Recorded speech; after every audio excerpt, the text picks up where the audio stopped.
These are some of George's favorite NES games. And check this out, the legendary NES Power Pad.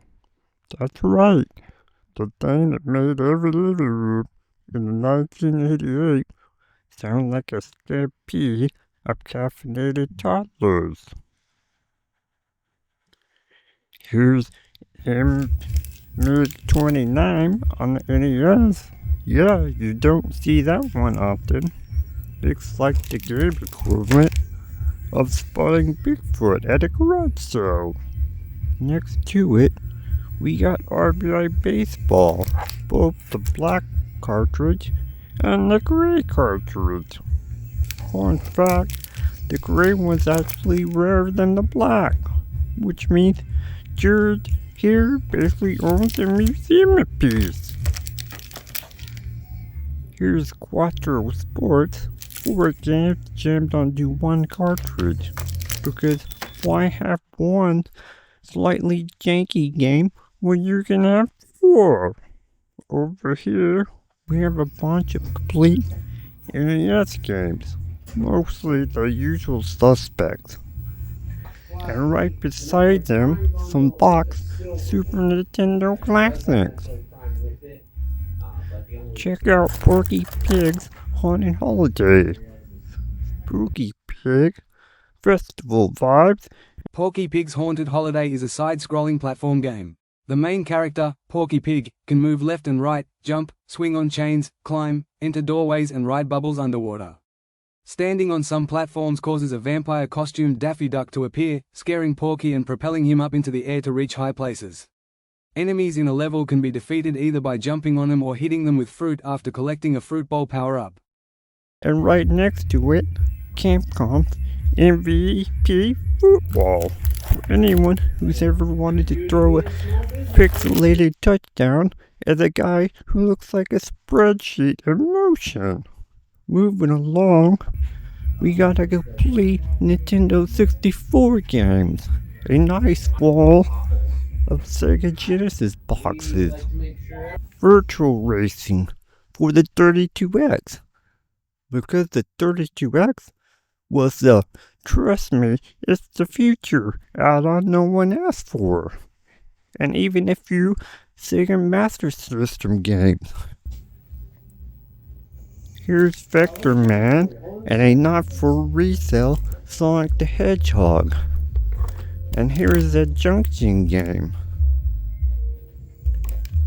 Junction is a puzzle video game developed and published by Micronet in 1990 under license by Konami. Using a variety of sliding puzzles, the player rolls a ball possibly containing a small armadillo character, as implied by the game's introduction along tracks set on tiles. Players must align the tracks together and make the ball roll over bridge tracks, set on the border of the puzzle in order to complete each level.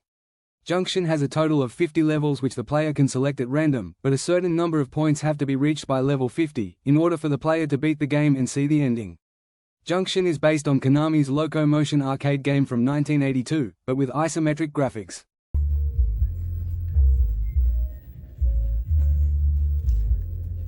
And here's Wacky World, all bangers. We even got some Sega CDs and Dreamcast titles. Lufia 2 on the Super NES, and Lunar on the PlayStation 1, and a loose Lufia and Soul Blazer. RPG Go right there. Here's a Sega CD backup card, because apparently even your save files needed hardware back then. And an Arkanoid on the NES.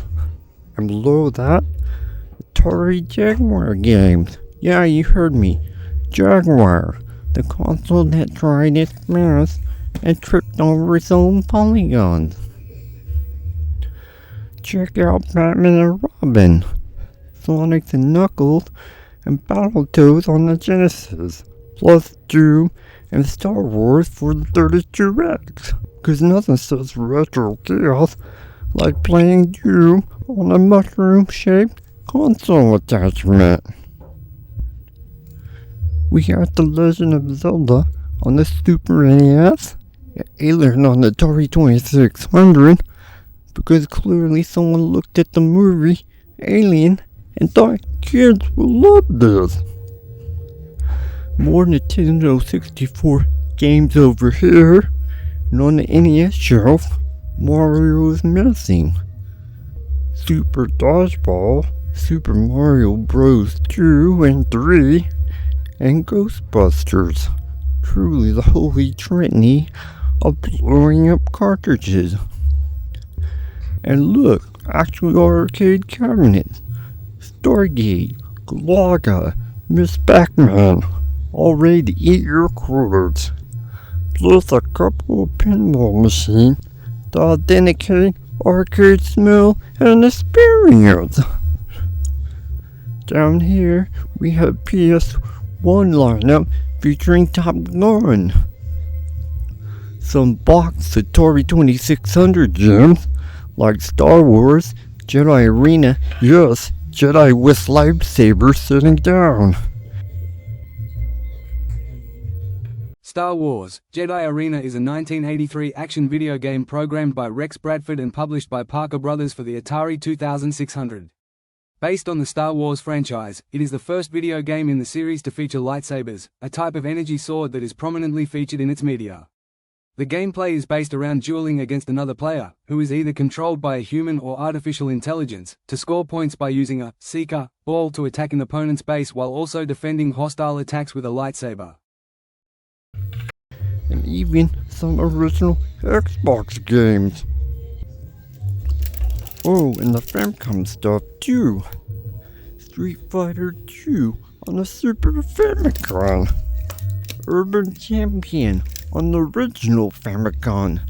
And a whole lineup of DS and PSP titles. Because Jared clearly stopped collecting sleep at some point. We got a couple of Koei games on the Famicom, a Mario Kart Switch case, and a wall vintage systems, and Amiga games, a mini Pac-Man arcade, a full Sega 32X setup, and finally the myth, the legend, the Atari Jaguar, a system so rare even the time itself forgot about it. I'm George McGill. Welcome to my channel. Be sure to like and subscribe.